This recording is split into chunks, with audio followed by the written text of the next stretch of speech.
Hello friends, this is Vihaan. Panchayat secretary की series को आगे बढ़ाते हुए आज के क्वेश्चंस हम डिस्कस करेंगे। दोस्तों, एचपीयू के अंडर आपका एग्जाम होगा, सभी को क्लियर है। एचपीयू वाइड सिलेबस के लिए जाना जाता है। फ्रेंड्स, 3 इयर्स के क्वेश्चन पेपर, 5 इयर्स के question paper, top 10 magazines question paper repeated के साथ साथ आपको एमसीक्यूज, और ये वही क्वेश्चंस हैं जिन क्वेश्चंस के माध्यम से हम टॉपिक्स को अभी देख रहे हैं। जैसे जैसे हम और आगे बढ़ते जाएंगे, इन टॉपिक्स को हम डिस्क्रिप्टिव डिस्कस करेंगे ताकि आपका एक भी क्वेश्चन नहीं छूटे। फ्रेंड्स, अगर आप पंचायत सेक्रेटरी के लिए फुल क्रैश कोर्स ज्वाइन करना चाहते हैं प्रोफेशनल्स के अंडर, तो ये है एचपीजी के हब की टीम का नंबर, यहाँ पर आप व्हाट्सएप कर सकते हैं। फ्रेंड्स, पंचायत सेक्रेटरी के लिए आप फ्री टेस्ट भी अटेम्प्ट कर सकते हैं हज़ारों स्टूडेंट्स के साथ। फ्री टेस्ट की डिटेल आपको यहाँ पर व्हाट्सएप करते मिल जाएगी, लेकिन व्हाट्सएप पे फ्री टेस्ट पंचायत सेक्रेटरी जरूर मेंशन करें, जिससे हमारी टीम को पता चल जाता है। चलिए क्वेश्चंस की तरफ बढ़ेंगे। पहला क्वेश्चन आपकी स्क्रीन के सामने है।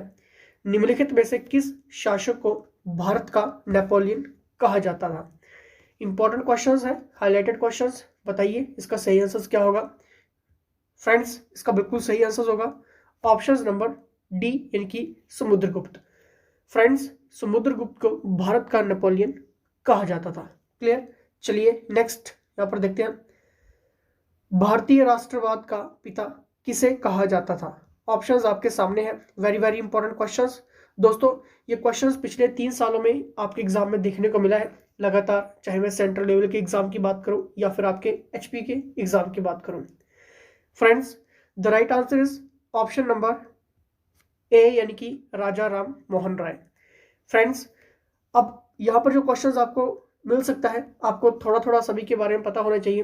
फ्रेंड्स, जैसे ही हम मॉडर्न हिस्ट्री की बात करते हैं, महात्मा गांधी की, ठीक है, आपको ब्रिटिश काल से लेकर आपको यानी कि 1857 की हिस्ट्री के आगे की और महात्मा गांधी तक आपको बिल्कुल कंसेप्ट क्लियर होना चाहिए। लेकिन कंसेप्ट अगर आपका क्लियर है, एमसीक्यूज आपको पढ़ने पड़ेंगे किस तरह के क्वेश्चन अभी हाईलाइटेड हो रहे हैं।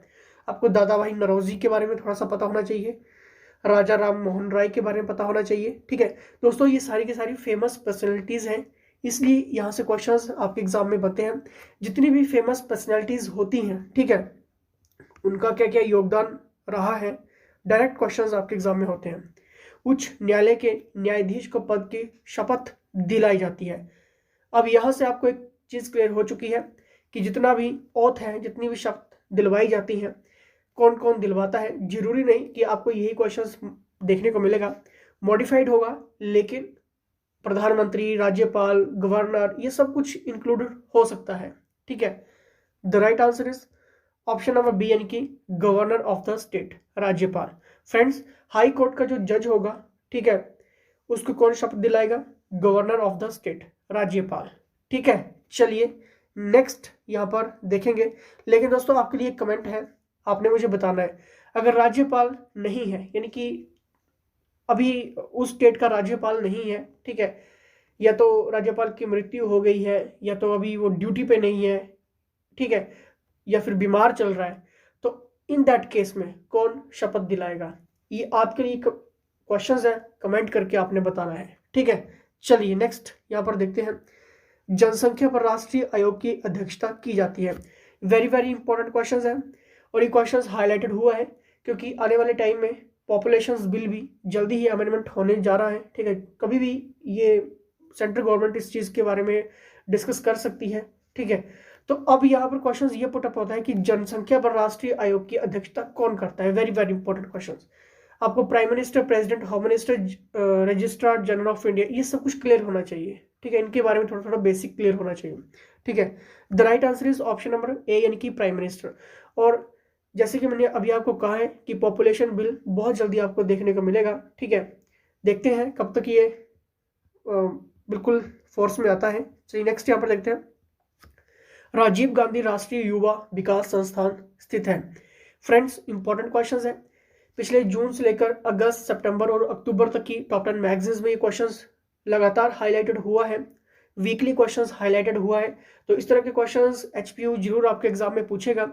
टॉपिक्स अभी आप देख सकते हैं कि कौन से टॉपिक से क्वेश्चंस पुटअप हुआ है। The right answer is option number A, यानी कि तमिलनाडु। क्लियर? चलिए नेक्स्ट। निम्नलिखित में से कौन अलाउद्दीन खिलजी द्वारा नहीं बनाया गया था। इंपॉर्टेंट।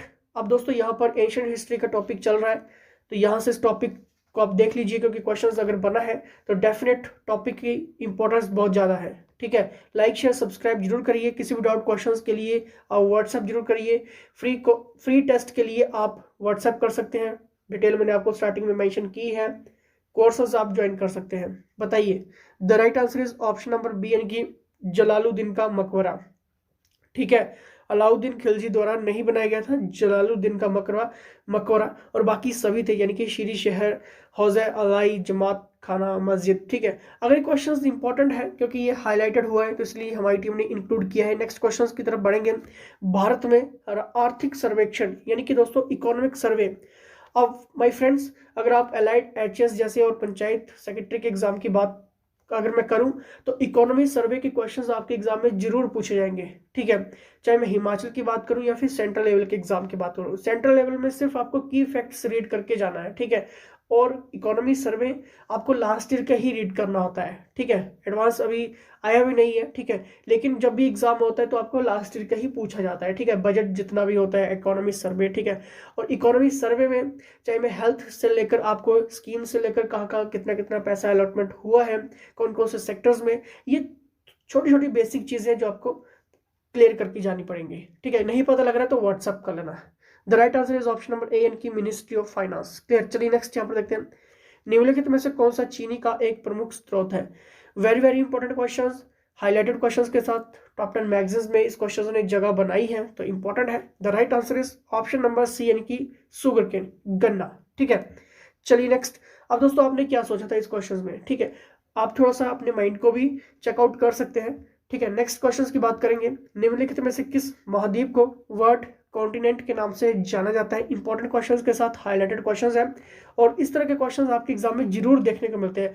लेकिन दोस्तों मैं आपको यहाँ पर एक बात क्लियर कर दूं, जरूर नहीं कि सेम क्वेश्चंस आपको देखने को मिले। अब दोस्तों यहाँ से आप टॉपिक्स को पहचान सकते हैं कि वर्ल्ड कॉन्टिनेंट की बात हुई है, महाद्वीप के बारे में बात हुई है, तो डेफिनेट सी बात है आपको थोड़ा सा महाद्वीप के बारे में थोड़ा सा रीड करना पड़ेगा, चाहे मैं एशिया की बात करूं या फिर अदर कॉन्टिनेंट की बात करूं।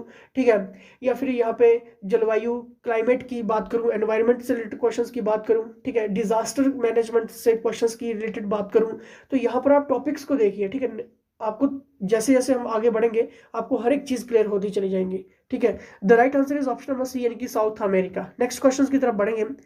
आनुवांशिक इंजीनियरिंग द्वारा निर्मित पहला हार्मोन निम्नलिखित में से कौन सा है। अब दोस्तों यहाँ पर इंपॉर्टेंट क्वेश्चंस के साथ हाईलाइटेड, क्योंकि डेली साइंस के क्वेश्चंस की ये इंपॉर्टेंस रहती है इन क्वेश्चंस की। ठीक है, क्वेश्चंस में क्या पूछा गया आप जल्दी से सोचिए। यानी कि दोस्तों जेनेटिक इंजीनियरिंग की यहाँ पे बात हुई है। Which of the following is the first hormone produced by genetic engineering. ठीक है, बताना है आपने इंसुलिन। अब आपको यहाँ पर आपको हर एक चीज क्लियर हो रही है। ठीक है, कि इंसुलिन का यूज किस लिए होता है, डायबिटिक के लिए यूज होता है। ठीक है, अब यहाँ पर आपको थोड़ा सा थायरोक्सिन की बात करूं या फिर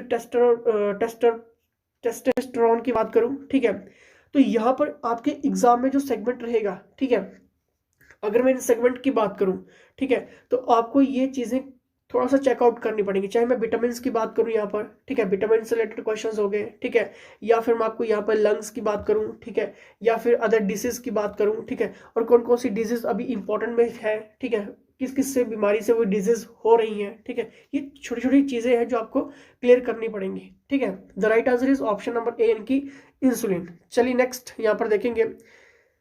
नेक्स्ट क्वेश्चन है यहाँ पर, the union cabinet has approved the export of which missile system of India. Very very important question. केंद्रीय मंत्रिमंडल ने भारत की किस मिसाइल प्रणाली के निर्यात को मंजूरी दी है।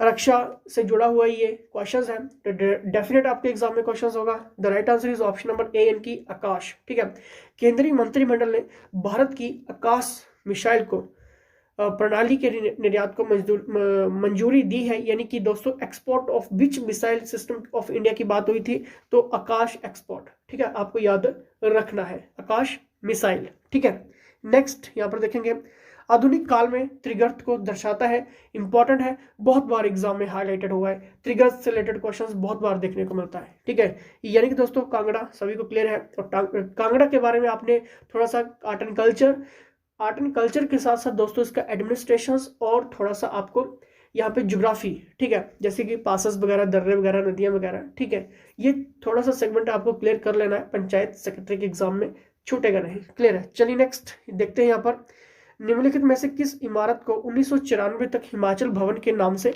जाना जाता था?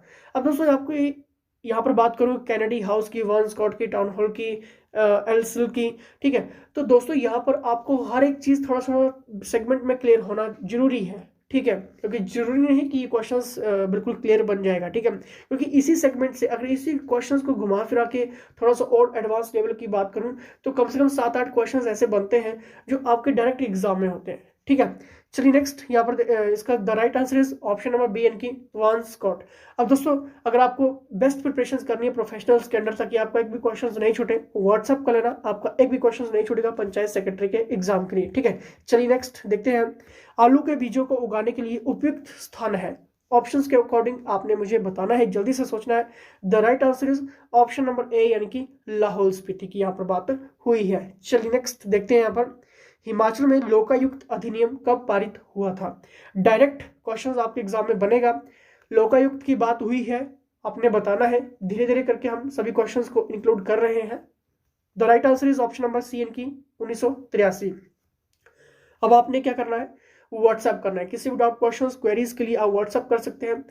प्रोफेशनल्स के अंदर आप कोर्सेज ज्वाइन कर सकते हैं, ज़्यादा जानकारी आपको व्हाट्सएप पर मिल जाएगी। तो जुड़े रहिए। जिन्होंने लास्ट के लेक्चर्स नहीं देखे हैं, डिस्क्रिप्शन बॉक्स में लिंक दिया गया है, तो जरूर आप अटेंड करिए और अपनी तैयारी को जरूर मजबूत करिए। तो फिलहाल दोस्तों इसी के साथ जय हिंद, जय हिमाचल।